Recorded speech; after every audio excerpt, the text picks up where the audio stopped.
better goals and state titles, and yeah. Well, getting closer every day, but Nadia is definitely someone you've seen before, a regional finals rematch, if I'm not mistaken. So seeing someone over and over, what were some of the biggest points of emphasis you were aiming to hit in this match? Getting like more shots off of and like keeping her down more. Well, it was definitely action-packed, that's for sure. And if anyone at home, the sanctioned PA girls wrestling, here's one of the faces of it, and she put up quite the display and the reasoning behind it. So how important is it that everyone out there is supporting this movement? It's important to sanction girls high school and girls wrestling in PA. We have 37 teams in PA, like girls wrestling, and we need 100 to like sanction PA. Well, absolutely. Everyone get on this train. We'll be preaching it all night. Bella, thank you so much for showing everyone why that needs to happen, and congratulations. Chris and Jake, what do you think about that? Sanctioning PA, she put up a performance for it. Hey, Bella, I'm going to need more stickers, so if your father has them, please bring over a stack of them. I want to give them out to everybody and tell him thank you for putting the energy behind the effort. Best of luck to you. Thank you. That is Bella DeVito with our Hannah Mears. That post-match interview brought to you by Young Guns Wrestling Club, and we're going to take it over to our man, Roger.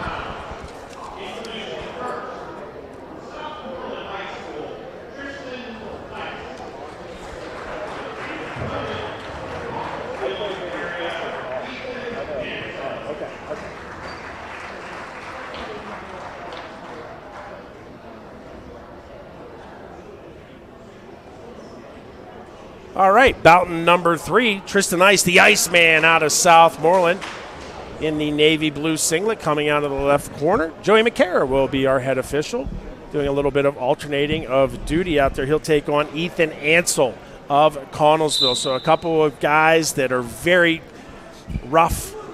They like to get bloody. I've seen Ansel come off of the bout, and he's going to strike early on that low leg single, changing off to a double. But, man, nice scrambling here by Tristan Ice, looking to rubber knee all the way out. Ansel not panicked. In scramble position, he's going to get to 2. Nope, Joey's going to wave it off. Ice the advantage now. It's all about height right here. Nice scramble here at the edge of the mat. We will run out of real estate. Good action early on here at our 162-pound bout between Ice and Ansel. How about it? Yeah, fantastic scramble. I'm excited for the rest of this match. Connellsville, Southmoreland, you know, 2 teams, well noted. Love their wrestling. Coach Danny Boring over there in the corner for his man, Iceman, and Coach Swink came over before our pre-match show and was very thankful for all we do for the sport of wrestling. Shot there by Ansel. He's head inside single. He's going to have to suck Ice back in, looking for that other ankle, and he's going to secure it into 2-point takedown at the edge. Coach Swink wanted us to put out a call.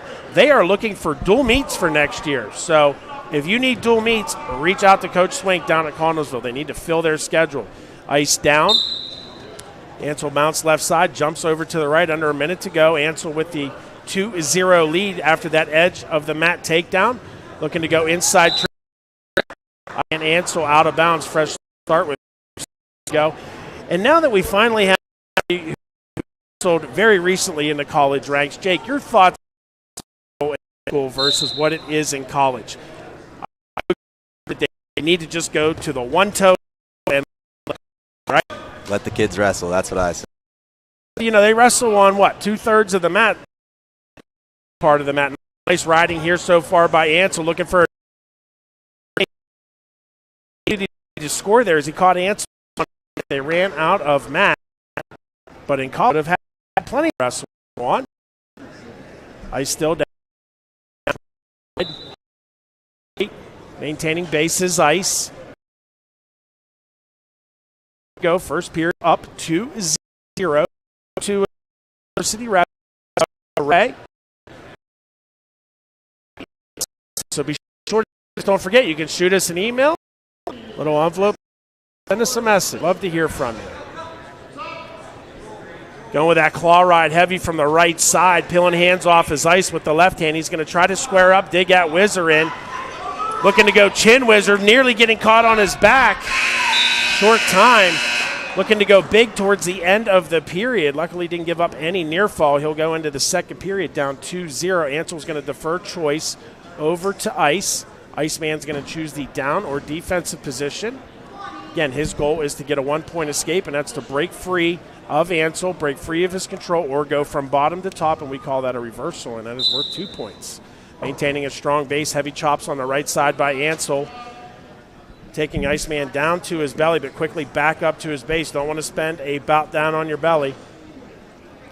Needs to clear that right wrist. Now he's coming up to his feet. Working hands out front, trying to square up. Ansel staying low down around the wheels. 2 will go out of bounds.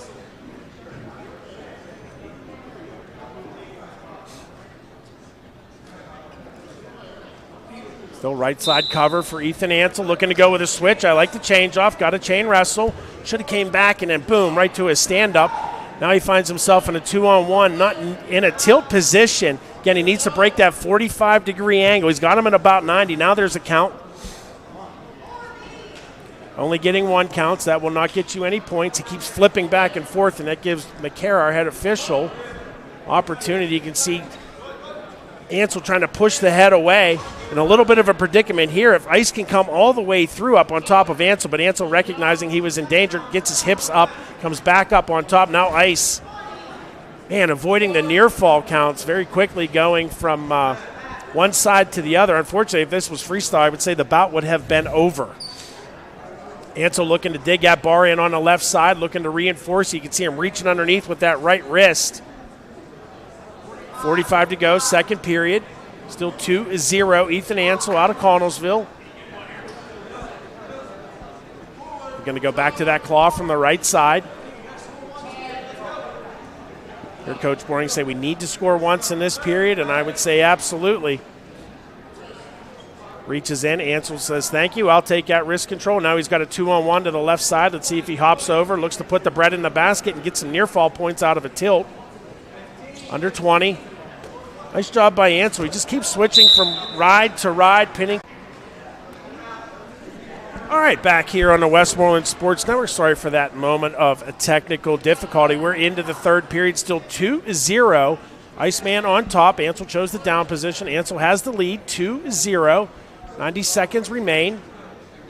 You know, at what point here, Jake, does Ice need to just relent, give him the 1-point escape, and try to go for 2-point takedowns? Thinking probably right about now. Yeah, I'd say give him some time. I mean, what comes into play now is, especially in the summer and the off season, is a gas tank. So ride him a little bit, break him down, cut him, and try to get a takedown. He's doing that pretty good job of that here so far. 60 seconds remain. Again, Ansel has a 2-0 lead. Here goes Ice putting the bar on the back. See if he can make hay with it. See our good friends Alec and Austin Shaw in the house. Alec taking pictures this evening. Don't know how you can get access to those,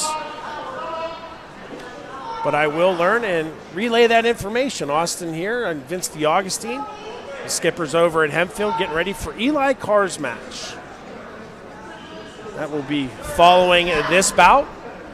But a close one here. Ethan Ansel out of Connellsville up 2-0 over the Iceman, Tristan Ice. 27.6 ticks remaining. Ansel with a record of 40-21. Ice with a record of 55-41 was a WPIAL 7th place finisher. Right side cover, doing a good job riding. Unfortunately, no points awarded for a good job riding. You need to get back exposure. He's going back to that bar. He's coming up to hunt the head. Now changing off to a crossface from the right side. Ansel just doing a nice job maintaining a solid base. Kind of widen the outriggers with those knees, and that's going to do it. Ethan Ansel, your winner of bout number 3 by a score of 2-0. Compliments of that first period takedown. That was good enough to take down Tristan Ice. When we return, we will have Ethan Ansel with our Hannah Mears on the Young Guns Wrestling Club post-match show interview.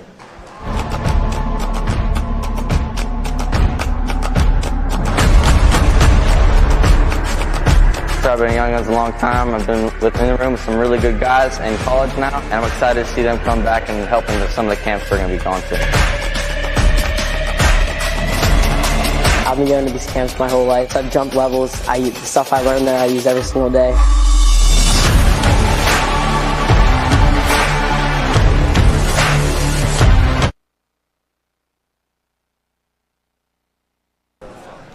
back with Ethan Ansel of Connellsville, who was our previous winner. Ethan, you were just telling me a little bit, saying, I can't really wrestle how I want to in off season. So coming into this match, how was it that you wanted to perform then? I definitely wanted to keep the match more high paced. You know, at Connellsville, we really preach toe the line, fight like hell.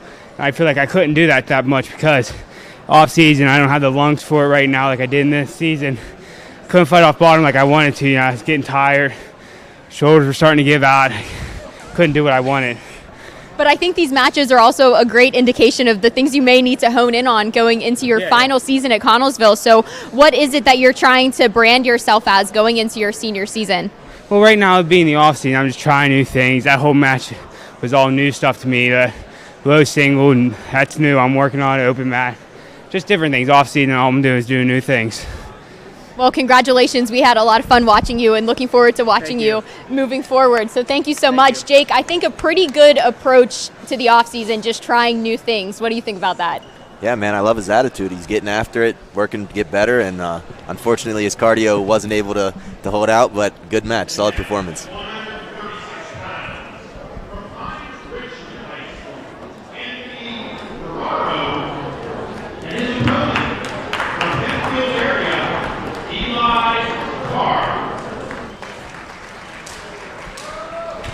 All right, here we go. Bout number 4 out of Pine Ridge, 136 pounds is the agreed upon weight. Anthony Ferraro rocking the all-white singlet, and Eli Carr, the sophomore out of Hempfield.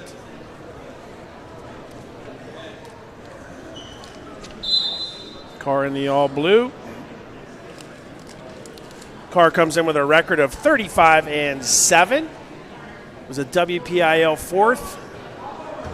And the winner of this will move on to wrestle Blake Reiner in our co-title main event. Ferraro comes in with a record of 84-18, was a 2-time WPIL 4th place finisher. I know our girl Hannah does a ton of homework. She may have a lot more to add to that. Eli Carr looking to work that underhook on the right side. Does not have head position with it. 30 gone here in the first. Expecting more of a high-paced match here. Eli Carr just kind of exploded onto the scene for the Hempfield Spartans as a sophomore. The first time I got to call his match was against the Latrobe Wildcats over at Spartan Fieldhouse, and Eli came out, and I had no idea who he was and just put on a show. And he was able to get himself up to Hershey. Fell short of the podium, but in a very difficult weight class. Here goes Ferraro getting in on a head outside single, looking to change off to the double, looking for a crossface. Nice job stuffing the head underneath by Carr, trying to get Ferraro extended. Ferraro going to change over to the right leg, going to peek out the back door, get a little bit of height, dumps it off, hooks that bottom right leg of Carr. Let's see if he can clear his head. Carr doing a nice job staying locked in the crotch. The goal here is for him to stay tight. And you can see Ferraro, he wants to get his head to the outside. This is where all the danger counts come into play in college. A lot of different rule changes, Jake. So I'm sure you're probably thinking, why am I not hearing any counting? Yeah, definitely different in high school. It looks like Carr's actually going for a Winn-Dixie here, so we'll see if he can pull that off. He's trying for it. Both wrestlers of the lanky variety. Gives them a little bit of advantage on reach. Brian Fair, head official of this bout, middle school principal here at Burrell. Not happy with the action. Under 15 to go, still scoreless. Bout number 4. Down into the front head and arm for Eli Carr. And I think time will expire as Ferraro just said, to heck with it. I'm going to shoot in on that head inside single. No points to no avail. Choice is going to go to, I think Carr deferred, and Ferraro is going to choose the down position. Carr very tough on top, mounts right side, stays with the tight waist, chop to the right. Doing a nice job. You can see his toes digging in, driving forward. Nice job by Ferraro, pushing back, and then that forward pressure by Eli.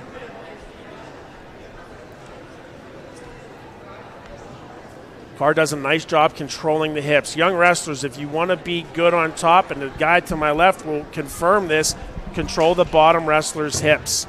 He's got the bread back in the basket. He's getting counts. This is what Eli does. He's controlling those hips. And what I mean by bread in the basket, his hips within his hips. Anthony scrambles off of his back out of that tilt position, but not before he gives up 2 near fall to go down 2-0. So a very effective early on period for Eli Carr so far. Mounts left, jumps to the right. Granby roll there by Anthony Ferraro. Nice job just rolling right along by Eli Carr. Again, I told you he's a monster on top. Again, the winner of this will take on Trinity's Blake Reiner. Little scramble position here at the edge. Carr got a little sloppy, fell off the top. Opportunity for Ferraro to at least get 1, if not 2, out of this dump. He's going to get to 2, and he's got Carr in near fall criteria. Not good when you're counting the lights. He's going to get a full complement of a 5 count. Ferraro looking to adjust for the fall. Nice job by Eli to fight his hips down, but not just yet. Looking for that high leg Turk is Ferraro. Eli thinks he's off his back, and Anthony says, nah, not just yet. Mr. Farrah holding on to 3. Now there is the award. They will not award the near fall until you are out of jeopardy. And here goes Ferraro working that 2-on-1 from the left side, under 30 to go. The lead now 5-2. So a lot of near fall here so far in our 136-pound bout number 4. It's important for Eli to try to score here. Short time, Jake. What do you think? Get another point on the board going to the third, 5-3? Yeah, he's really got to have some urgency on top, or on bottom rather. And on top, he put on a tough ride, but at the high school level, you don't get that riding time point, so it's all pretty much worthless if you can't. You can jump on that train with me too, Jake. Do you think there should be riding time in high school? I would love for riding time to be in high school, but unfortunately, I don't think that they have the facets to do that with parents running clocks. I mean, it's a struggle as it is. But I would be in favor of it. Touché. Eli looking to explode up to his feet and sucking him right back into the crab with the claw is Anthony Ferraro. You can see he's prying out that right thigh. Here comes Eli back to his base. Anthony tying wrist up underneath. Again, Anthony out of Pine Richland. Eli out of Hempfield. A nice little hip heist. You can tell he's coached by Vince DeAugustine. That's how Vinny D won his second state title. Good fight, and Anthony Ferraro hanging onto that leg like a snapping turtle. See if he can bump Ferraro off of his hip. You can see he's trying to bump that knee over, but Ferraro just staying in good position. And he's got the lead 5-2, so he doesn't need to be over-aggressive at scoring points. He's going to dump Carr off on the right side. You can see Brian Fair holding out the red band. That's showing control for red. That's Ferraro. See if he can reach up around the waist, get some elevation on that leg. Now he's going to come up to the head and try to get some more back exposure. 55 to go, final period. He's going to step right into that high leg Turk. Let's see if he can climb it forward. He wants to go as a corkscrew, like a drill bit. It's a combo of going sideways and forward. Nice job by Eli to scissor his legs through, trying to get back to his base. He's going to have to get busy. 35 to go, down 3, needs 1. Ferraro doing a nice job on top. He's going to bring the 2-on-1 tilt back the other way. And this is where college, they would continue to wrestle. Unfortunately, it will be blown dead. We probably should have told Markey, hey, we're going college rules. Didn't we do that last year? I think we had college. Yes, Hannah's shaking her head. She confirms, yes, we did do college out-of-bound rules last year. Right to that claw off the whistle, trying to suck Carr back into the crab. He's 20 away. That's Anthony Ferraro in the white on top with a 5-2 lead.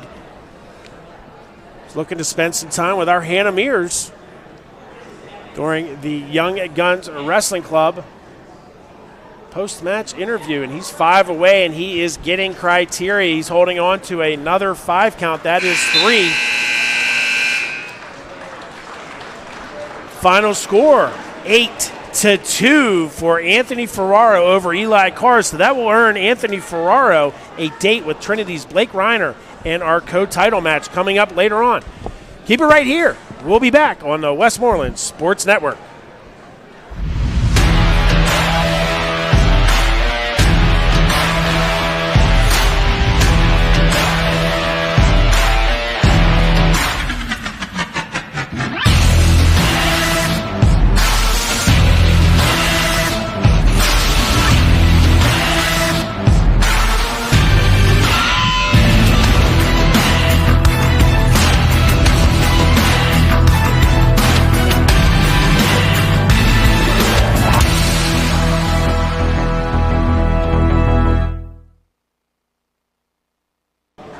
Anthony Ferrero will move on to wrestle again tonight, but first, Anthony, Jake and Chris were talking over here saying because there's not riding time in high school wrestling, it's imperative that you try to score on top, and you were able to get some near fall points, which proved to be the win. So how often are you trying to improve on that moving forward into next season to make sure that you're taking advantage of that position? I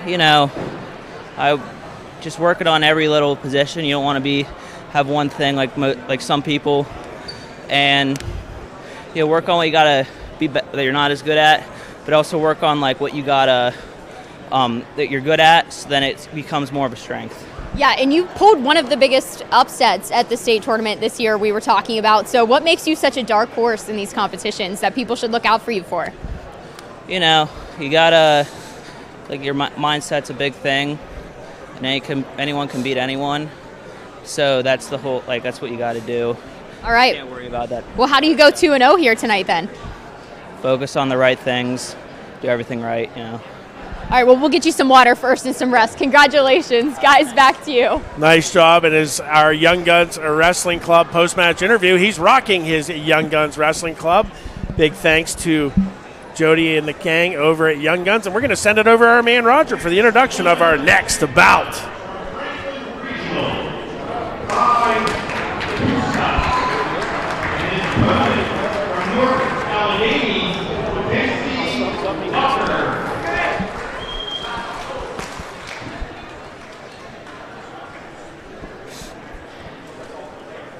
All right, we are set, ready to rock and roll. 110 pounds is the agreed upon weight. Ty Kapusta rocking the red, if you will, and in the blue is Casey Walker. Walker out of NA. Quick shrug attempt there. Slide by Kapusta. Kapusta coming out high paced. Looking for that slide by. Is going to drop down into the high crotch. Looking to change off to the double. Thank you, Marky K, for the water. Marky K running around here, making sure everybody's staying happy. Good scramble out of that double leg takedown by Casey Walker out of NA, but then right back into the single. Let's see if Kapusta can finish at the edge. Goes with a pull-through finish, and he is sure to secure the 2-point takedown right here. But Casey Walker right back up to his feet, looking for a standing switch. The two will go out of bounds. Kapusta, a sophomore, comes in with a mark of 43-15, was a WPIL third, and climbed to the fourth highest spot on the podium at the sweetest place on earth. They call it Hershey.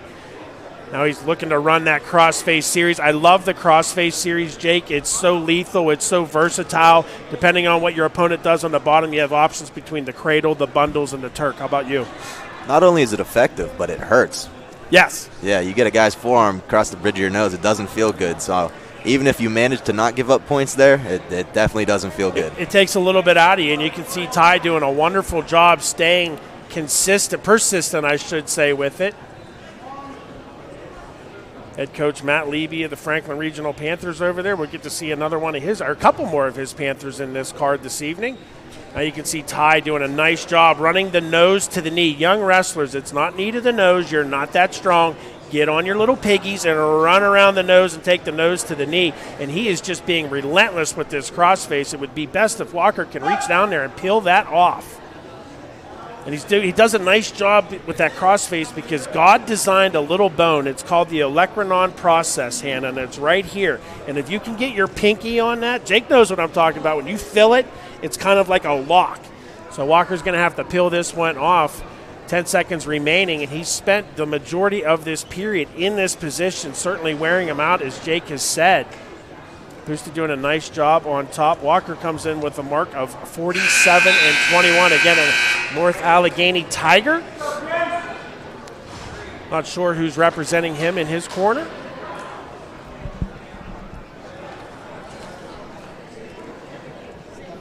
And here we go, second period. Kapusta choosing the down position. That is Jesse Rogers. Okay. Part of the Rogers clan, all the Rogers. Right to the claw ride into the crab. Kapusta looking to go high head hunting. He's squared up, but still control green. Joey McCara holding out that green arm. Now he cuts free. That should be good enough for Kapusta. No, not just yet. Now there's the 1-point escape. See if Kapusta keeps this fast pace on his feet. He's going to go head inside single, trying to cut the corner. He's collected the far hip. Walker unable to bury that. Wizard's going to give up the 2-point takedown to go down 5-0, but looking to switch, and he's trying to scoot those hips hard. Nice job by Kapusta to drive that shoulder in and look in the ear. In a bit of a Turk position here for Kapusta. He's going to climb up the claw. If you're familiar with the name Kapusta, yes, there is a long bloodline of Kapusta wrestlers, former teammates of mine, Brian and Jeff. Brian, a 2-time state champ for the Golden Lions, and his brother Jeff, Ty's dad, a 1-time state champ. Both went on to the University of North Dakota and did very well out there with some national titles. 5-1 the score here.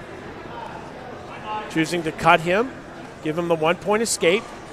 See if Walker can get something going on his feet. Snap down position for Kapusta into the front head and arm, but he's got the right arm buried. You can see Walker's got a high handle up on that tricep. Makes it very difficult for Kapusta to score. You want to have alligator arms, high elbows, T-Rex arms, whatever animal you want. Keep those elbows high. Don't allow your opponent to control your arms so you can stay up on top. Lock back hook. Lunging in for a collar tie was Walker.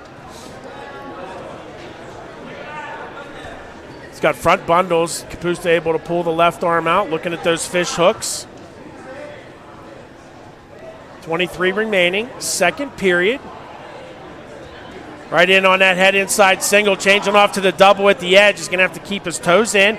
Changes off to the double, pops his head out, and that is good enough for the 2-point takedown. Great mat awareness by just a sophomore in Ty Kapusta. How about it, Jake? Yeah, really impressive performance. Like we said earlier, putting on three position wrestling. Can't just be good at one of them. Kapusta will cover, short time, 11.9, and he's going to be guilty of the evening's first false start.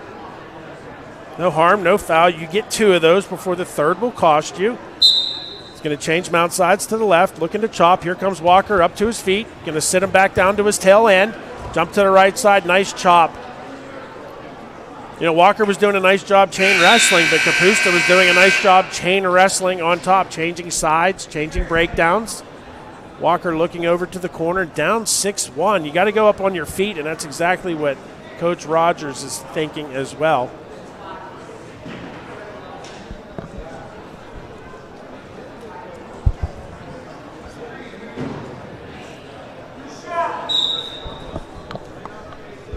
Finn Sullivan joining head coach Matt Levy on his way to North Carolina State. Seems that North Carolina State, Pitt, have done a really nice job of recruiting Pennsylvania wrestlers. How about it, Jake? I wish NC State wasn't doing as well recruiting Western Pennsylvania wrestlers. Seems like there's a bit of a pipeline for Coach Pop. He seems to be, doing a very effective job. Maybe it's the weather, the warmer climate down there. Kapusta's looking for a go-behind takedown. Walker needs to try to get back to his base and square up, re-penetrate onto a leg or clear out, inside out on the shoelaces for Kapusta. See if he can high leg over. He is going to be able to, and that is another 2-point go-behind takedown, another defensive score here for Kapusta. So not only doing it offensively, but doing it defensively, and that will make the score 9-1 as he comes right back to that crossface. 50 to go, final period. Our 5th of 16 bouts. This is just 110 pounds. So not a lot of growth for either one of these 106-pounders during the high school season. Well, he's just wrenching on that crossface, isn't he? Half minute to go.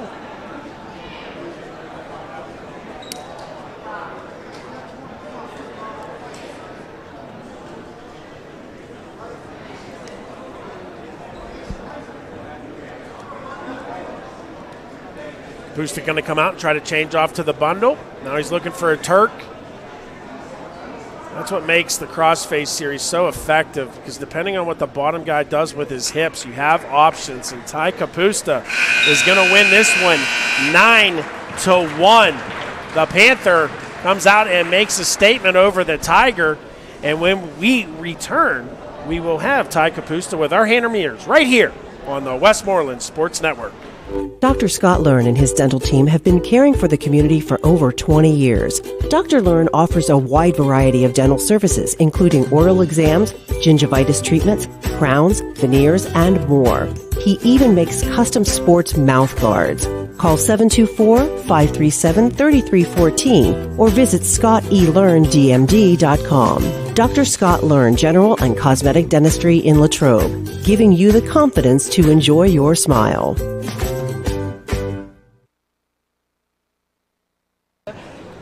Back with Ty Kapusta, and I'm laughing because he was just telling me, it seems to be a common theme, not a lot of great conditioning at the moment, but you were actually sick, so how much harder has it been training for this, knowing that you were kind of set back with an illness? Yeah, so I'm going to Northeast Regional next week, and that's my ultimate goal, Fargo, this summer, so I got to qualify there.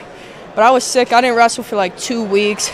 I came back to practice. I was puffing. I noticed in gym class, I was running around playing kickball, and I was dying. I almost collapsed on second base. So I was geez, I'm going to have to figure this out in a week. Yeah, gym class heroes, that'll do it to you, man. I'll tell you what. But it didn't look like you skipped a beat out there, Ty. In fact, we saw an emergence in you this year that you constantly were making statements on the mat, maybe a fan favorite at some of our events. You always had the place really loud and excited for you. So what have been some of the things that you're trying to work on to make sure you can put a bigger emphasis on your performances in the coming years at Franklin Regional? I think I need to get a lot better on top and bottom. That was my downfall. A lot of matches I lost this year, I was getting reversed. County finals, reversed my back and pinned. Matches that I had a chance, I was just getting beat up on top and bottom. So that's my biggest goal. I think I like what I do on my feet, so I just think I need to hone that in and get better on top and bottom. And better at gym class kickball, hopefully, as well. Congratulations, Ty. Always a pleasure to see you guys. I don't know, did gym class bring out the worst in you, best in you, gym class heroes? What do we got? Well, nearly collapsing on second base would have scared me just playing gym class kickball. I don't know about you, Jake. Yeah, I don't know how he made it out here after that. Well, it was good he was out here and he put on one hell of a performance. We'll send it over to Roger.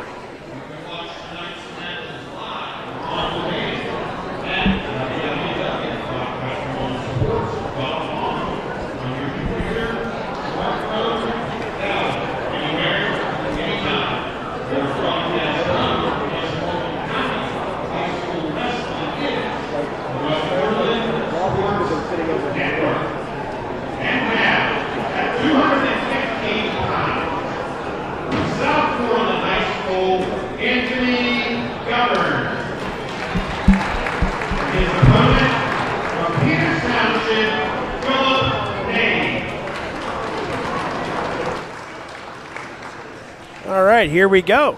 Jumping up in weight class just a little bit, 215 pounds, the agreed upon weight class. Anthony Govern, McLovin out of Southmoreland in the green.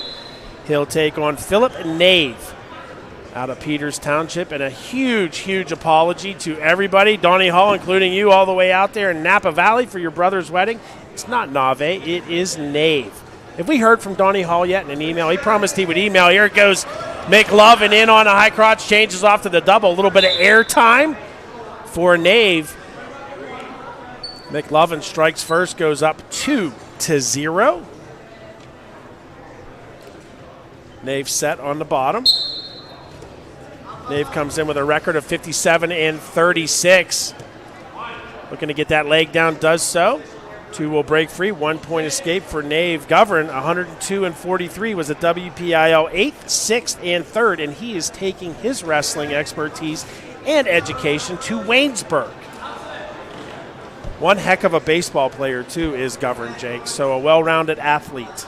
Student athlete, I should say. And a nice, beautiful high crotch by Nave. But heavy hips, McLovin able to extend the hips, get Nave extended, and with the go-behind spin drill takedown, young wrestlers, I know spin drills suck.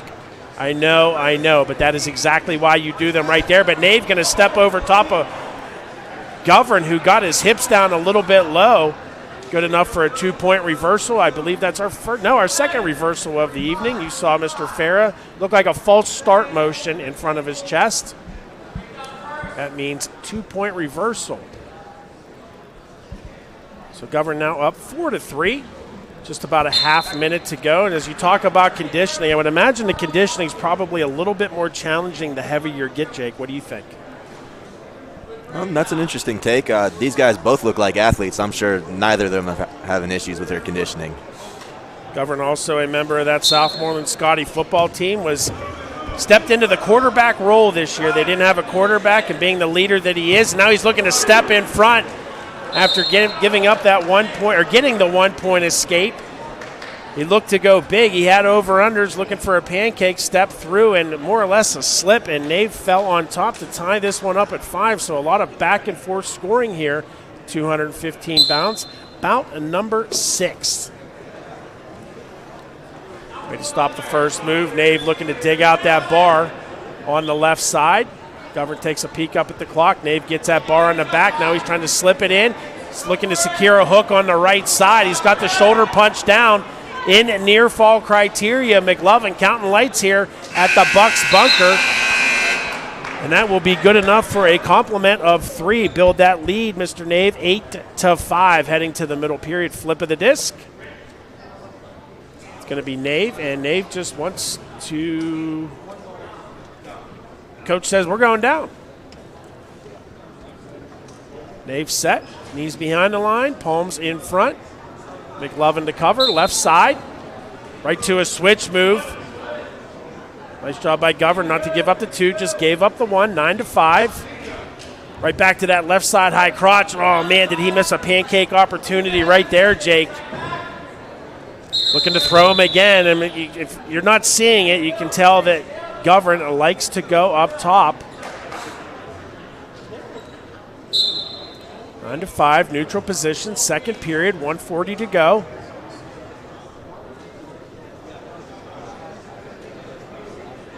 Dave running that 2-on-1 to his right side.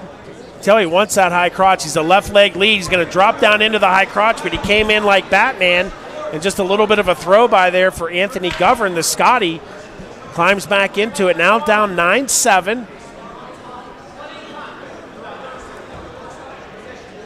Coach Danny Boring barking out instructions. Also serves as the athletic director at Southmoreland. 1 point escape for Nave. Makes it 10-7. Half shot attempt by Nave. Like to see a reshot. 2 break free. Shot out of bounds by Nave. It's those opportunities like that, and I know tonight it's just a card, but during your high school or college seasons, you certainly don't want to have your tail to the out of bounds being driven off. You want to circle your tail back in, and I know that's extremely crucial at the college level, Jake. If you get shot off without activity or action, you can be hit for stalling. Yeah, at the college level, that's huge. I mean, I can't count how many times I've seen a guy push someone to the edge of the mat, have the opponent circle in and push him out, and them get rewarded with a stalling call. So definitely a big thing to get used to at the college level. Do you think they're going to change that rule at the college level as Nave scores another 2-point defensive takedown to go up 12-7, short time, about 12 seconds remaining in the middle period? Do you think they're going to change that rule, because there's a lot of judgment call that goes into that? Yeah, I would like to see that. It's putting too much involvement on the referees. Running a bar here and looking for it is Nave. Not going to be able to get my favorite call of the evening, but he is going to put up another 3 near fall to make it 15-7. You'll see that score right here. As Nave was in the offensive, he went to peek out the back door and kind of popped Govern off. Was able to secure another 2-point takedown, and then Leona with a jab throw. See if he can come all the way through, and he almost does. Let's see if he jumps over here, threads the needle. No, now he's got Nave on his back. 2-point takedown. This is tight.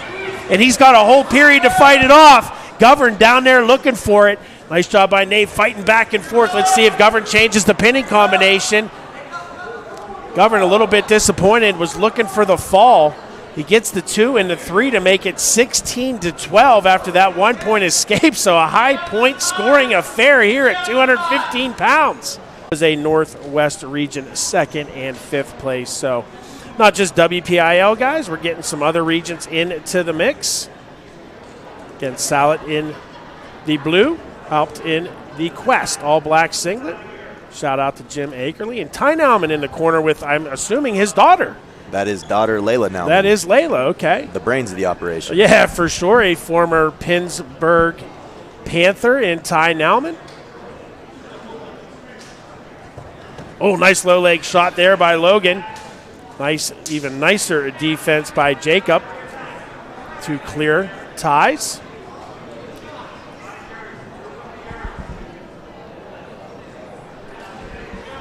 Always a moment, a Polaroid moment for our man Dan Flickinger. Be sure to give us a follow at Westmoreland SN. I'm sure that's probably where that picture is headed.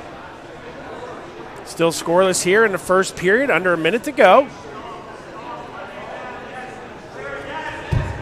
Nice little throw by Halp, gets himself into a single, bringing it all the way up. Let's see if he can finish for the bout's first points. Good balance by Sallet. Halp going to try to pull him back in, and a little bit of acrobatics by Sallet. Unfortunately, did not work out. Halp just kind of settled in, secured the other leg for that 2-point takedown. And we've got all kinds of scrambling going on here. And it ends in the same place it began. Halp finishing on top with a very deep, tight waist on the left side. 12 seconds remain. Opening period.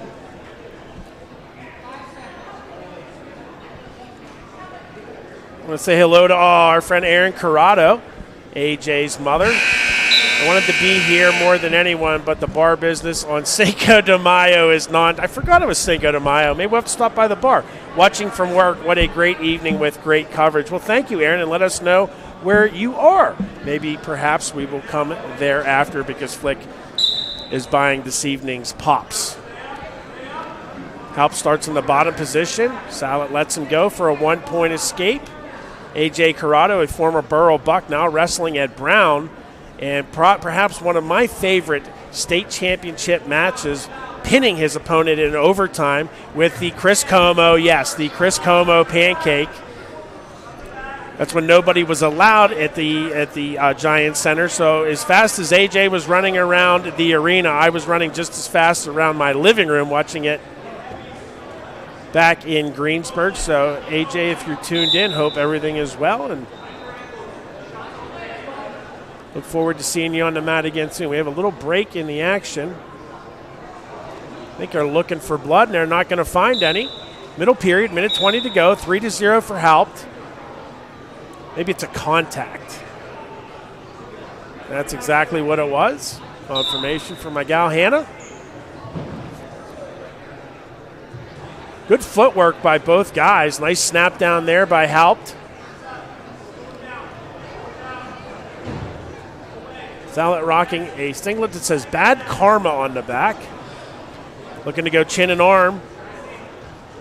Very wisely clearing out his Sallet. Let's see if Sallet comes back to that low leg single. He's quick.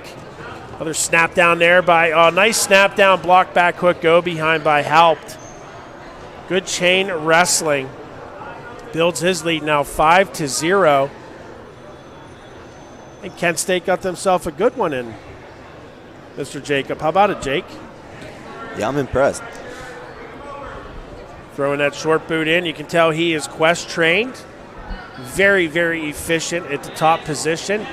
Running that power half from the left side. He heard Ty saying yes, yes. And what he was saying is, yes, it's okay to step off of the leg, get out there and run it. Logan Sallet, though, very tough in his own right, not giving up any ground. Right back to the high boot. Looking to tilt, trying to turn the hips. That's the goal here. Like to see Halp get off of that left elbow and stay high. Looking over to instruction from Ty Nauman. Probably really looking at Layla, but second period will expire. Halp will take a 5-0 lead. There's Layla right there. She's got the replay iPad right there. That's what that is.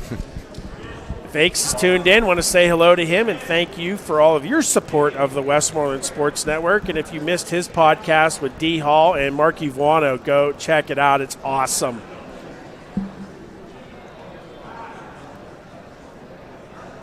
$20 gone in the third. We're going to pass that elbow. Out of that collar tie was Halp, but Sallet circled with it.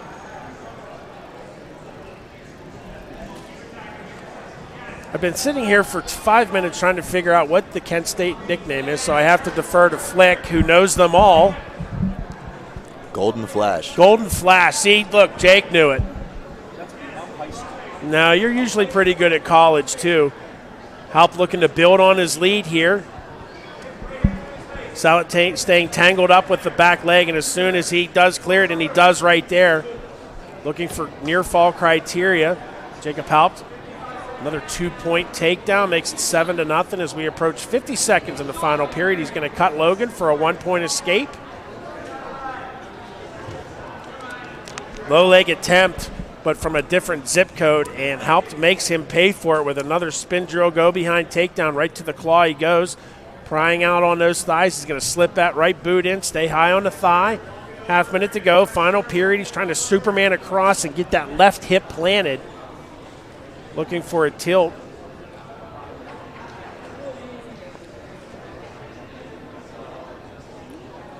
Comes that half from the left side. See if he steps off. He's going to get out there and run it. Nice job by Salet to wing down on that half, not giving up any near fall, short time. And Jacob Halp is going to win bout number 7 by a score of 9-1 over Logan Salet, all the way from Erie McDowell. Thank you for making the trip to join us on our Stand Your Ground card. When we return, we'll have Mr. Halp with Miss Mears on the Westmoreland Sports Network. The Quest School of Wrestling is celebrating its 18th year of operation. Come meet Coach Jim Akerly and assistant Mason Beckman and see why Quest easily becomes family for your wrestler. The Quest School of Wrestling offers group coaching, open workouts, and private instruction to wrestlers at all levels, from elementary through high school. Call 412-352-3727 or QuestSchoolOfWrestling.com. The Quest School of Wrestling, with facilities open all year round in Washington, PA. Jacob Halp, a 9-1 performance for you. I know that this was your senior year, so how cool is it to be able to maybe get one more high school match in before you move forward to Kent State? It feels good. I'm excited. I'm definitely glad to be done with Canamac and be moving forward to something different.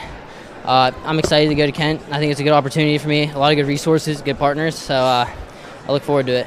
And I know this is sort of the off season for you guys, but if your Kent State coaches were watching, what are some of the things that you hope that they saw out of you as you approach their room very shortly? I hope they see that I chased down the bonus points in the third period. I wasn't satisfied with just getting a decision. Like, Logan's a great wrestler and he has a bright future. Nothing but respect to him driving out here to get a match. But yeah, I definitely have a higher mindset than I did previously. Little Layla in your corner as well. I mean, was she giving you any advice heading into this one? She actually said she wasn't supporting me right before I went out, so that's a little extra motivation to push forward and go and win the match for her, make her happy. All right, well, hopefully she's on board now. Jacob, congratulations and best of luck to you at Kent. Thank you. I don't know, guys. The ladies were difficult. What can we say? These wrestling girls, huh? No, and when somebody figures out the ladies, please let us know. I would love to know the code. We're going to send it over to our man Roger for the introduction of probably one of my favorite and most anticipated bouts of the evening.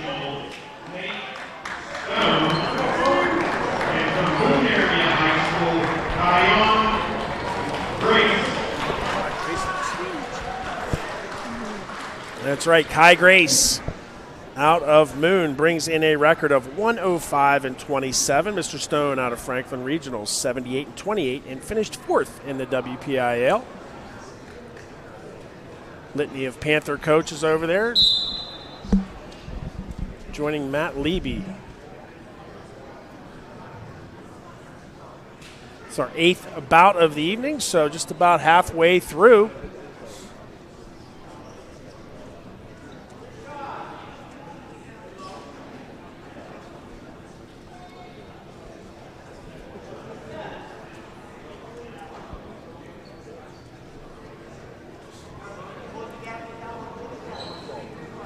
Stone more of a grinder type wrestling. Grace showing off that speed and slickness. That single leg shot looking to finish and does so after the trip. Just 40 seconds in, Kai Grace goes up 2-0. So Jake, I have to ask you, do you remember last year at Manor Valley when we were doing the unveilment of the card And Kai was there with his mom, and Marky and me and you were all sitting up there, and Mrs. Grace came over and said, "Do you mind if I get a picture?" And Marky jumped up and said, "Oh, yeah, sure." And I looked at Marky, and I'm pretty sure she's talking about the NC2A finalists. But go ahead and get in a picture anyway. Do you recall? Yeah, that's a moment I won't forget, and I don't let Marky live that one. Yeah, I'm sure you don't. We won't for the rest of the evening for sure as Kai Grace continues to work on top. He's got a 2-on-1 locked up, looking for a seatbelt tilt here. Be very wise for Mr. Stone to clear those hands. Nice job, good forward pressure by Kai Grace.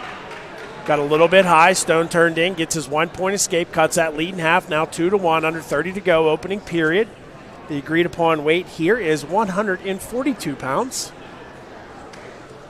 Memory serves me right. Both of these gentlemen wrestled 138 during their high school seasons.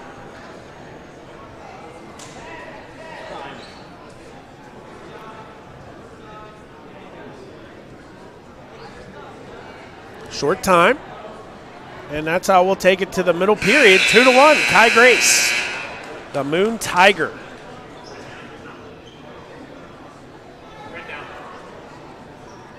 Stone going to choose the defensive position. Again, his objective to break free of the control for a 1-point escape or a reversal to top, bottom to top for a 2-point reversal. Looking to go with a high head turn in. Very nicely done. Stayed right up on his head, didn't drop down to the shoulder, rather. Ties this one up at 2. Let's see if he can get some offensive output going here on his feet. Have to be leery of the speed of Kai Grace, though. He is cat-like. Being a tiger from Moon, very fitting. Beautiful slide by.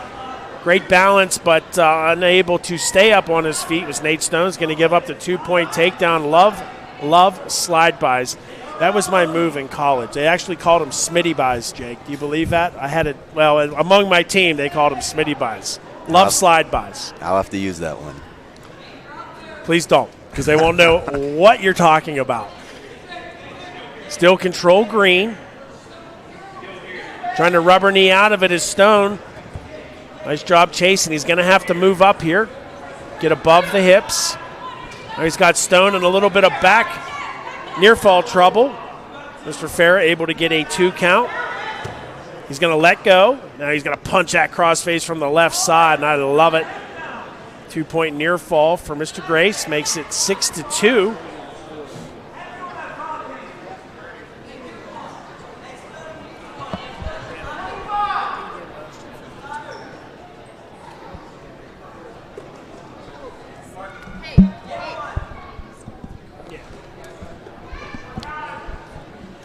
Kai Grace losing to Colton Stone King a year ago at this event. This event last year held over at Kiski area, just a couple minutes down the road. Short time remaining, second period. Kai Grace running the boots on the left side will take a 6-2. Oh, we lost our scoreboard.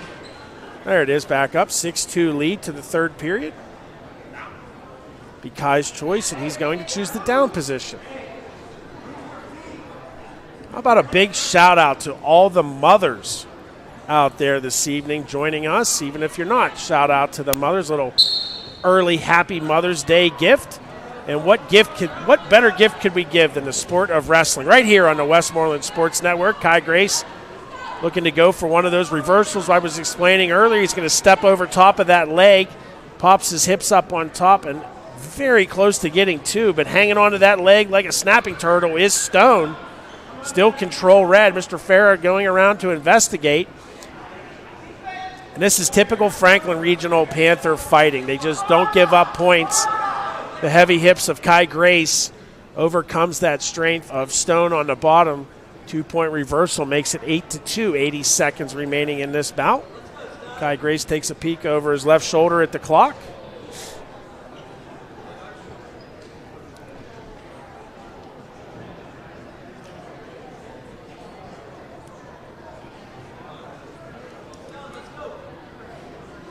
Stone looking to push back up to his base.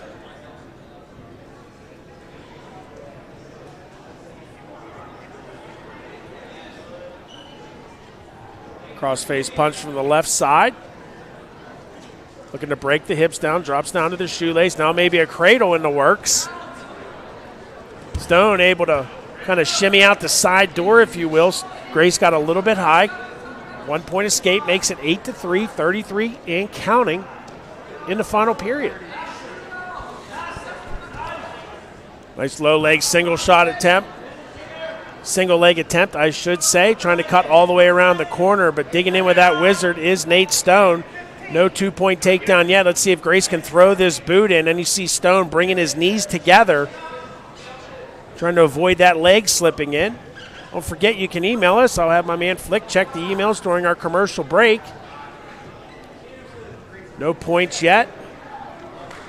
And 8-3, your winner out of Moon, Kai Vaughn Grace over Franklin Regional's Nate Stone. When we return, Mr. Grace will join our Hannah Mears on the post-match interview right here on the Westmoreland Sports Network.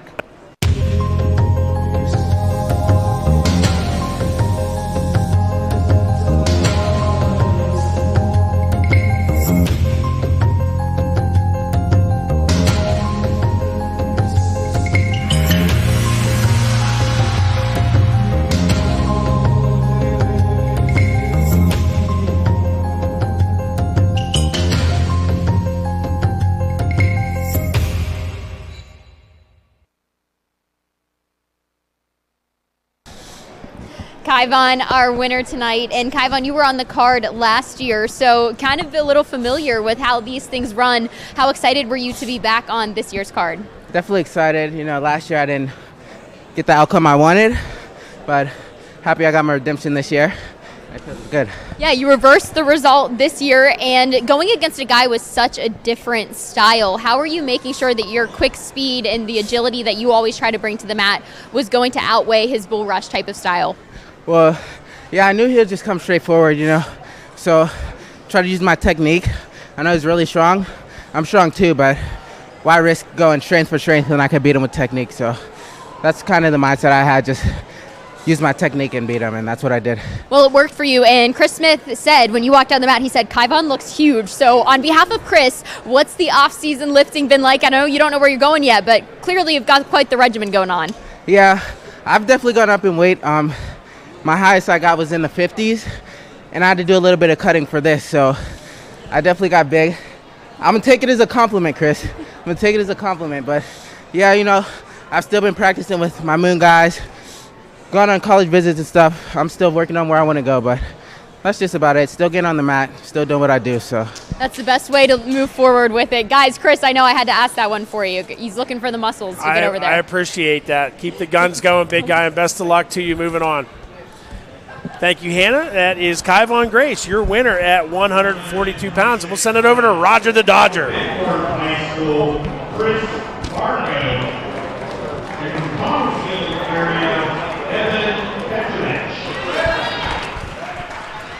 Chris Vargo out of Betworth in the black and gold singlet out of the left corner, and Evan Petrovich.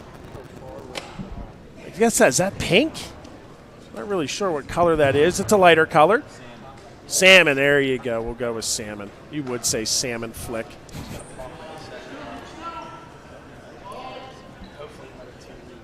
Petrovich brings in a mark of 34-11. Chris Vargo, 50-6. WPL first, PIAA third, and fifth. I am a Vargo fan. Had the opportunity to call him at the Southwest Regional Tournament a couple years ago, and that's where I was introduced to the Vargo family. And he's going to work here quick. Scores a 2-point takedown and nearly had a bottom leg near cradle, which is almost certainly a death sentence. But leave it up to the Connellsville Falcons. They fight like the Dickens. Team qualifying for the PIAA state tournament, coming up just a bit short. Vargo going to go to work here on top. No near fall awarded there out of that exchange, so just a 2-point takedown. Vargo tying up wrists. Petrovich trying to clear wrists. Here comes Petrovich pushing up, trying to push back pressure. Vargo doing a nice job with forward pressure, and we will get a fresh start with 45 seconds remaining.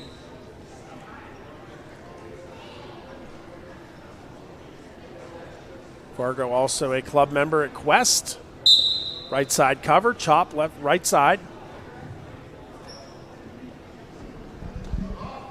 Going to change off to the claw. Petrovic reaches up, peels that off. Right thigh pry, now he's going to look for wrist. Half minute to go.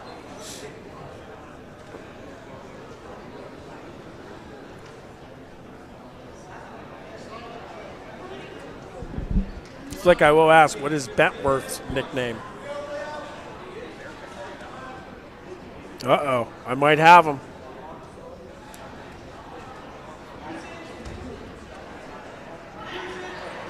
Bit of an unorthodox pinning combination. Jake, I may need your help on what this is called. It's almost like he's taking that one-on-one and running it right up over the head. Yeah, I'm trying to figure that out myself. Similar to a half, and I've seen him do it before, actually. Ran out of time or may have scored some near fall points. Fargo chooses down, 2-0 lead. Right side cover to a left side jump. Goes Petrovic. Petrovic also very tough on top. Very long and lanky. Fargo right to a high head turn. Let's see if he continues to turn. Working wrists underneath. See if Petrovic changes direction and spins around the other way. He's going to have to watch because I was going to say Fargo was looking for the Peterson, but it's very hard to hit on a very long and lanky wrestler. It is the Bearcats. St. Vincent Bearcats, I see it. Fargo trying to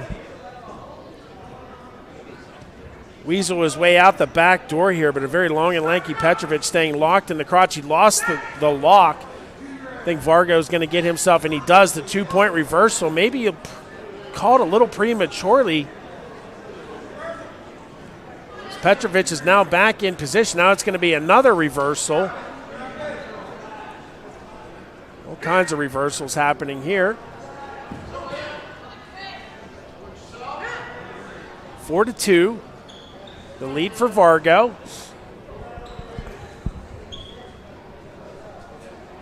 .45, second period, and Joey McCare is going to blow it dead with a stalemate. Petrovic to be down. Or, I'm sorry, Fargo to be down. Good shot of our crowd on hand here. Mr. Giuliano up there in the red. Nice high head turns by Fargo. Definitely going to maybe clear for the 1-point escape. He was looking for the 2-point reversal. Builds his lead now 5-2. Petrovic gets in on a head inside single. Looks like Fargo's trying to lock up a cradle. See if he can clear that leg. He's got the cradle locked up. Knocked down to his hip goes Petrovic. There's the 2. No counts just yet. Needs to break at 45-degree angle. He's got it broken now. He's getting counts. Believe McCare is holding on to 2. There's at least a 2 count there. Short time remaining, middle period. Gotta love end of the period scoring. Edge of the mat and end of the period scoring, Jake, right? It's huge. Builds that lead 8-2 after that 2-point takedown and 2-point near fall. We'll head to the final period. Evan's going to choose the neutral position. And recall with me, was Petrovic the one that hurt his sternum really bad at the team sections against Vinny? Remember, he came out to wrestle Kilkiri but had the medical forfeit. He had a sternum injury late in the postseason. Fargo secures another takedown, makes that lead now 10-2. Fargo just a sophomore.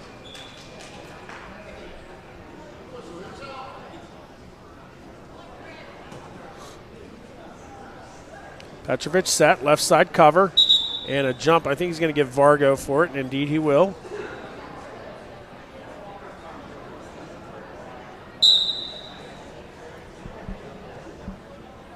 Trying to work that bar in the left side, reaching across for the reinforce. He's got the wrist nearly.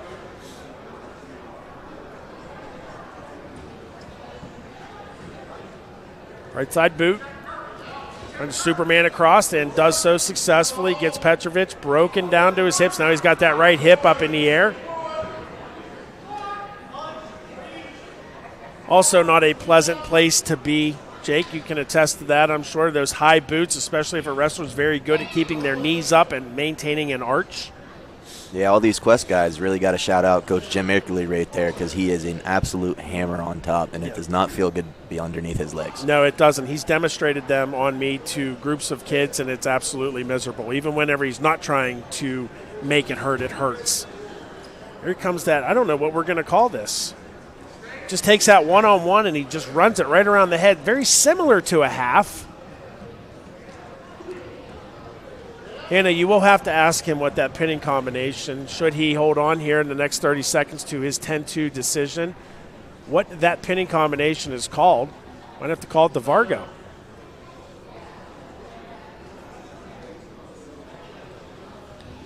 Good bit of riding. We've seen him do it on all three phases of wrestling, on his feet, on the mat, and on top.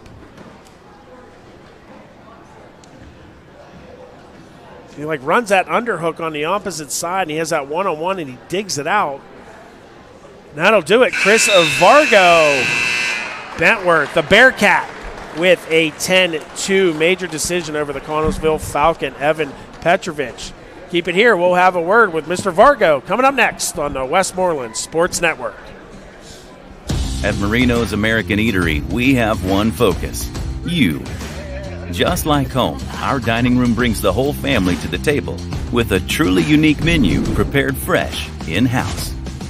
At Marino's, we know beer. With 16 beers constantly rotating on our taps, we take pride in supporting only local, independently owned craft breweries. Come experience Marino's American Eatery in Greensburg, Westmoreland County's local craft beer destination.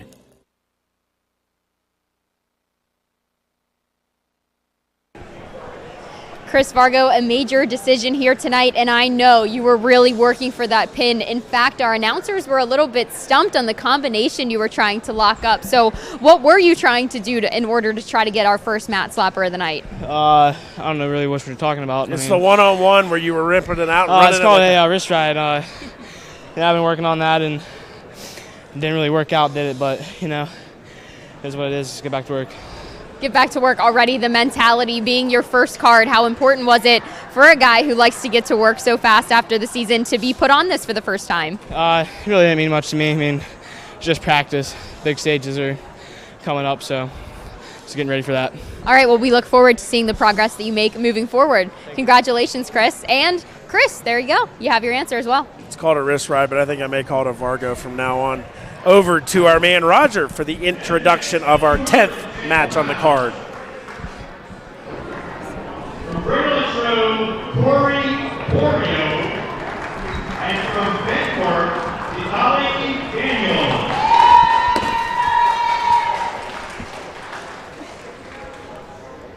And another Bearcat will join us here in the 10th bout. That's Vitaly Daniels. He'll take on a Greater Latrobes and a very colorful Wildcat out there in Corey Borio, better known as Corio.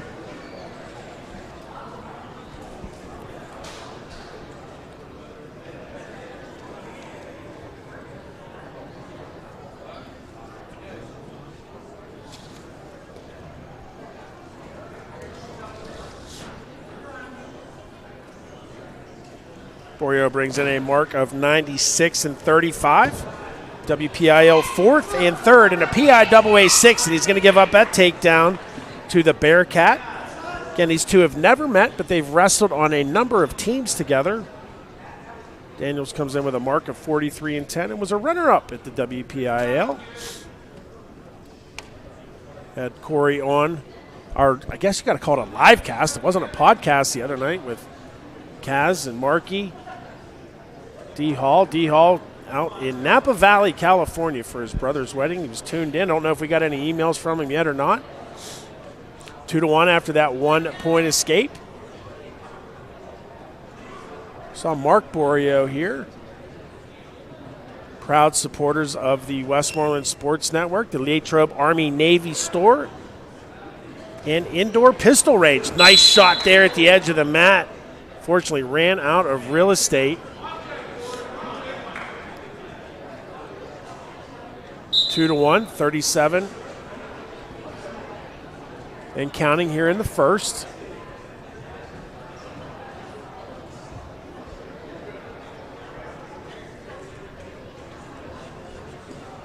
Two hand fighting. Collar tie for Corey. Over collar tie for Daniels. Nice post right into that high crotch. Changes off to the double. See if he can look for some near fall off of it. Nice job by Vitali to get back down to his belly. Short time remaining. End of the period scoring. Burrell takes his first lead of the bout, 3-2, as he takes a peek up at the clock. Flip of the disc goes to red. It'll be Daniels. He'll defer. Burrell. And Daddy Mears says we're going down. We're scoring. Is that Nate Roth in the corner? It is Nate Roth in the corner. Another one of those Matt Cats joining head coach Mark Mears after completing his second season with the Wildcats. Heavy chop left side sag ride. Not going to be enough to keep Burrell down. Daniels cuts him, makes it 4-2 after that escape.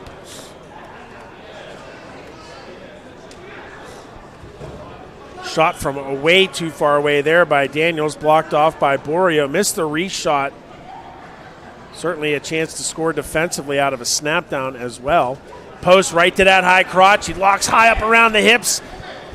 Looking to keep him in bounds and does so very nicely. Great mat awareness for that second takedown by Burrell. Almost mirrored the previous takedown. He just posts, stays high. Doesn't get onto that knee, and that's what I like. When these big guys, you want to try to, stay out from underneath. But it was a high crotch. Changes off to that double.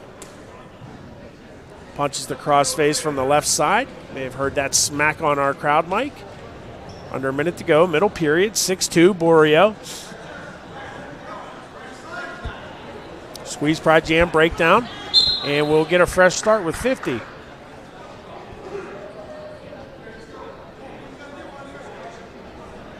A good shot of Mark Burrell, rocking his Army-Navy store swag. I don't see Trish anywhere. I don't know if you saw her or not, Flick. Nope, Hannah says she's here. In the pink. Yep, she's up there. 6-3 after that escape. There she is.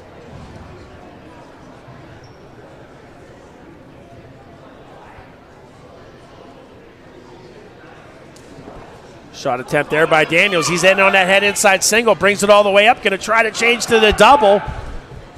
Nice heavy hips. Able to get the sprawl on those legs back by Burrell to avoid that takedown.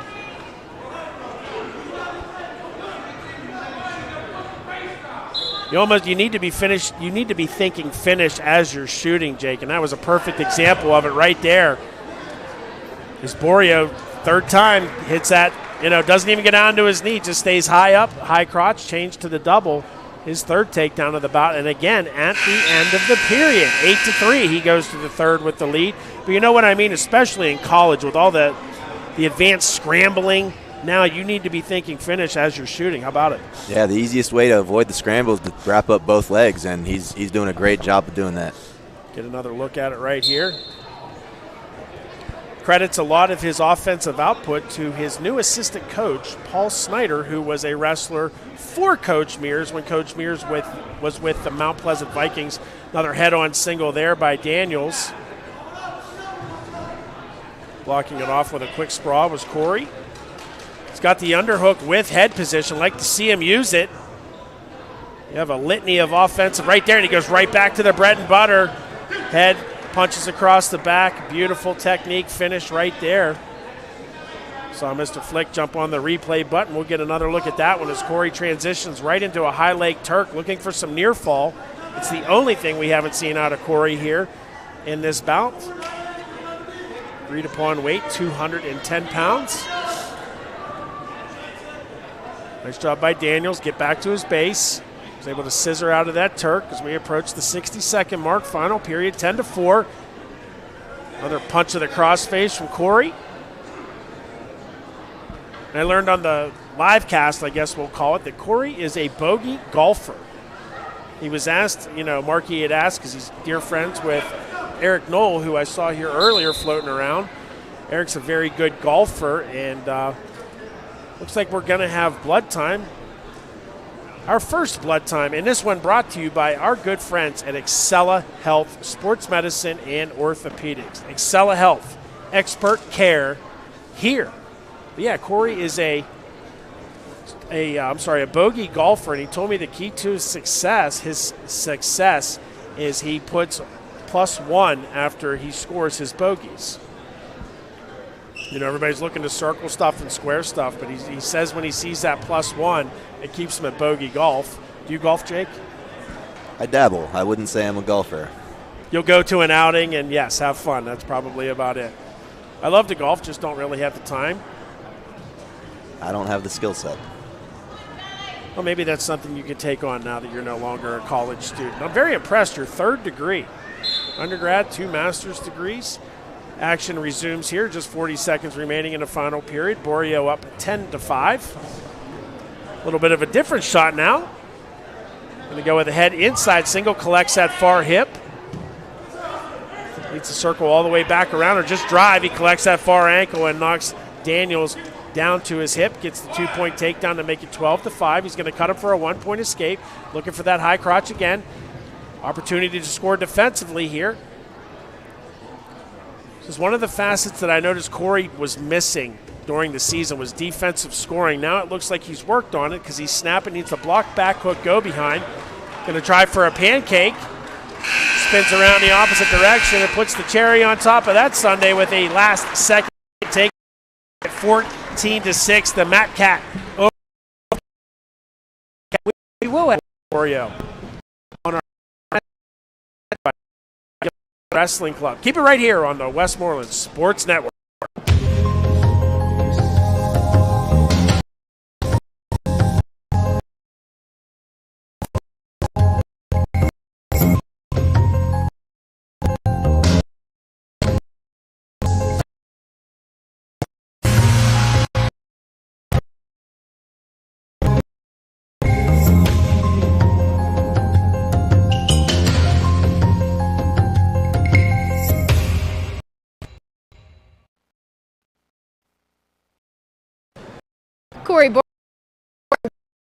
Corey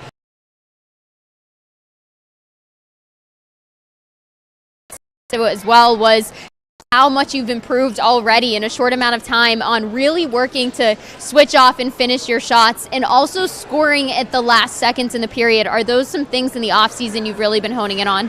Yeah, for sure. During the season, there was a couple times big matches. End of a period, I get in deep. I wasn't finishing. Can't waste his opportunities.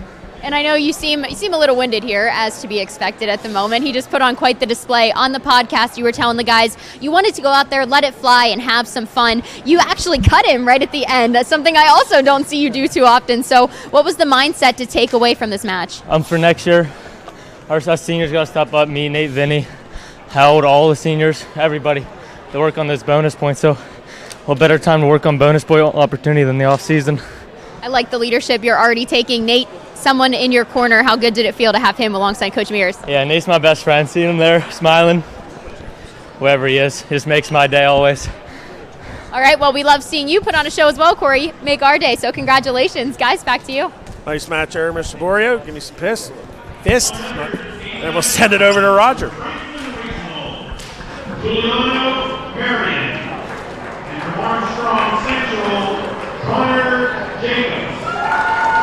One of those highly anticipated bouts for me as well. Right here, Juliano Marion out of Franklin Regional. Brings a mark of 60-19, a WPIL 4th and a 6th place finisher at the state tournament. And Jacobs 61-22, WPIL 4th and a 7th place finish.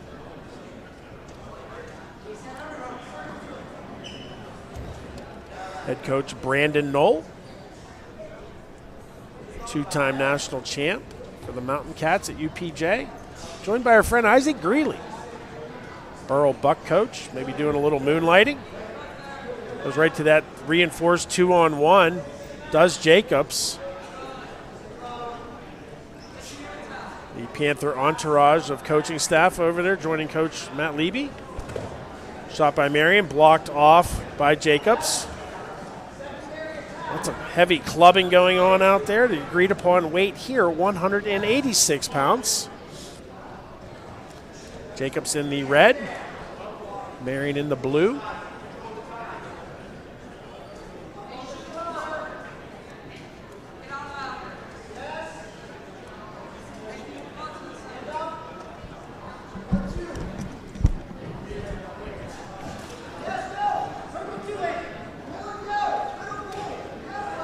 Shot by Marion, nicely stepped out of by Jacobs. Guys are missing reshot opportunities here. See if one of them pulls the trigger. Head inside single attempt there by Jacobs. He's high up in the crotch looking to finish. He's got both legs wrapped up but may run out of mat space. Trying to trip up Marion. Marion able to step out of it and avoid the 2-point takedown. And this is exactly why we need to wrestle college out of bounds rules. Half minute to go, first period, still scoreless. Bout number 11. 5 to go after this. Don't go anywhere. We will have lots of post-match action brought to you by Quest School of Wrestling as Jacobs strikes first with a 2-point takedown. End of the period scoring, got to do it. Nice lift mat return on Juliano Marion there. And that is how we will go to the middle period. 2-0, Connor Jacobs out of Armstrong Central. Goes to green. Marion without hesitation says, we're going down, I need to score, and indeed he does. Maintain space. Jacobs looking to slide that boot in on the left side. Changes off to the one-on-one, rolls it under. Looking for a tight waist, right side. A nice job, forward pressure.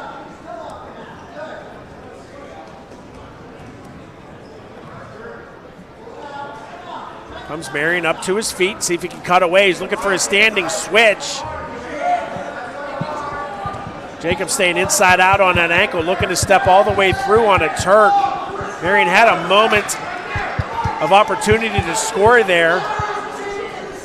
Jacobs saw an opportunity for a high leg Turk, and he's still trying to climb that ladder and get exposure. He's got to break that 45-degree angle. Nice job by Juliano Marion crawling forward, avoiding near fall. Now he's back to where he wants to be. He's in on a high crotch position. Jacobs still in control.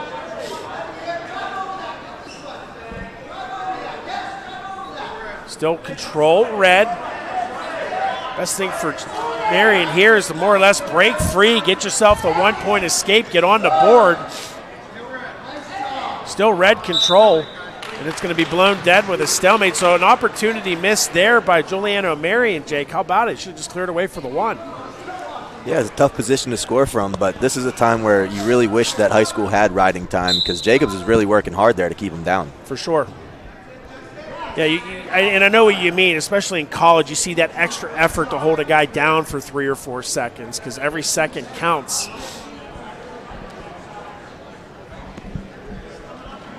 Looking for a ball and chain tilt here is Jacobs. 20 seconds remain, second period.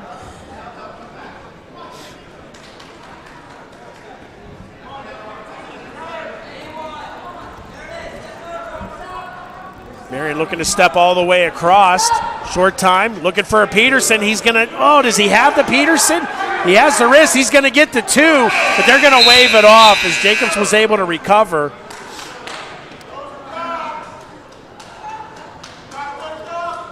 Mr. Giuliano not happy with the call up there. It was very close. He didn't really have the wrist, though, and he wasn't perpendicular. Man, that was so close. What do you think? I'm really not sure. Yeah, no comment on that one. Nice recovery by Jacobs. Now Jacobs looking to do a little bit of hip heisting himself. Down there looking for it. He's going to step over top of Marion, gets himself the 2-point reversal.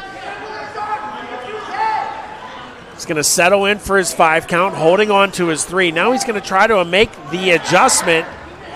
Nice job by Marion to explode all the way through, but Mr. Jacobs not going to let him off his back that easy. McCara adjusting positions, down there looking, getting the best vantage point, and Connor Jacobs with a mat slapper, our first one of the evening. And when we return, we will have that mat slapper winner with our Hannah Mears coming up next on the Westmoreland Sports Network. All right.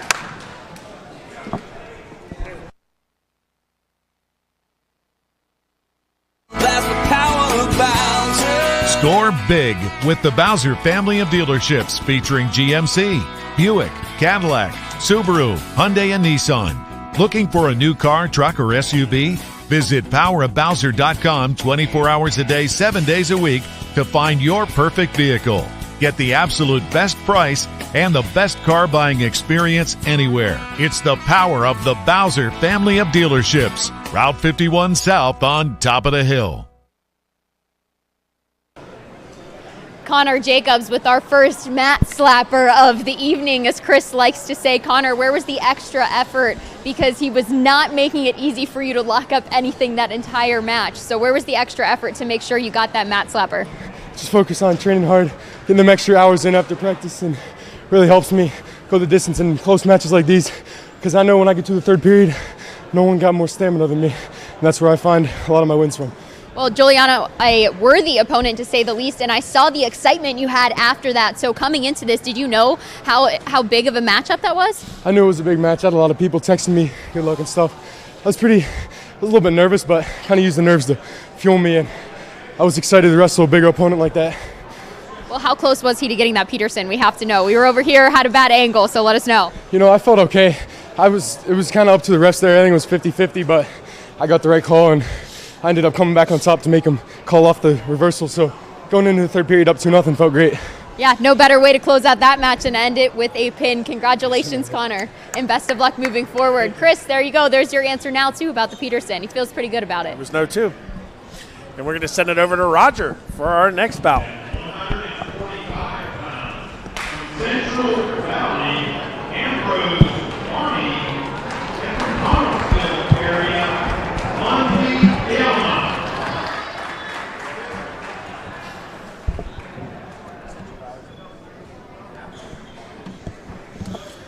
Yes, I had to ask Flick, Central Valley's nickname. They are the Warriors, and that is Ambrose Abani in the black and gold. Lonzy Vielma, a white headgear, blue singlet, out of Connellsville.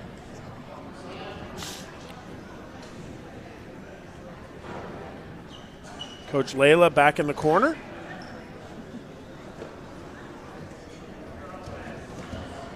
Shot attempt there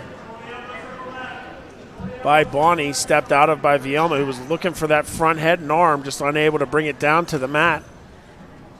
Heavy hands there. Shot attempt blocked off by Vielma.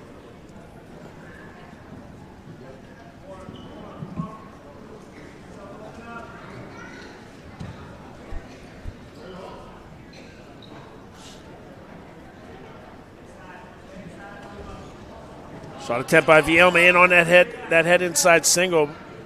Fighting it off with a nice little thrust of the hips by Bonnie.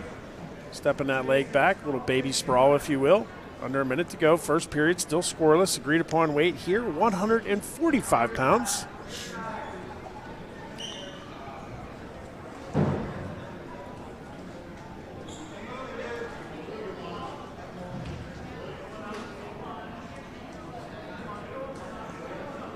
Great motion by both wrestlers. Tell their preference is to more or less wrestle from the open. They will engage. Shot there by Bonnie. Nice defense trying to bring that hip back up on top, locking in the crotch. Nice job by Vielma to clear that hip out. See if he can reshot out of this. He's looking for that front head and arm. He's going to reach across for a cross knee pick. Right into a 2-1 goes Ambrose Bonnie. Changing off to the underhook with head position is Vielma, and he cleared out of it. Gosh, I'd pay money for head position and an underhook, and he cleared out of it.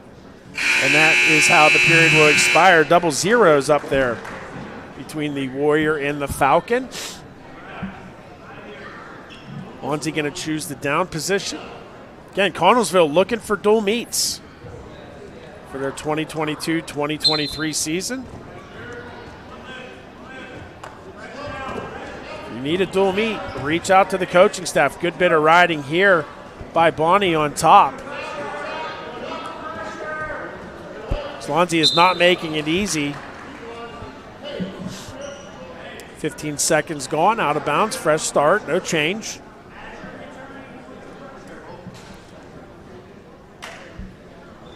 How about a Pens update, Flick? I know you've got it on over there. 1-1 after 1. All right. Hannah also works with the Pittsburgh Penguins. We need to get this on her calendar rather early to make sure we secured our match side reporter. Lonzie looking to cut away. Going to be a stall call on Bonnie. But doesn't fall to the double dip, giving up one with the stall call, able to stay on top. Keep in mind, I believe that's our first stall call evening. Will see if Vioma, he continues the activity on the bottom, doesn't lay around. His best to get out. Dog on top, man. Stops that first left side. Let's see if he's able to take advantage of it and at least once he clears to his hips right at 2-point whistle. Standing switch. That's since Zane hit it in the movie quest. He was almost guilty of a stall call himself. Before he got hit with a call. Oh, here.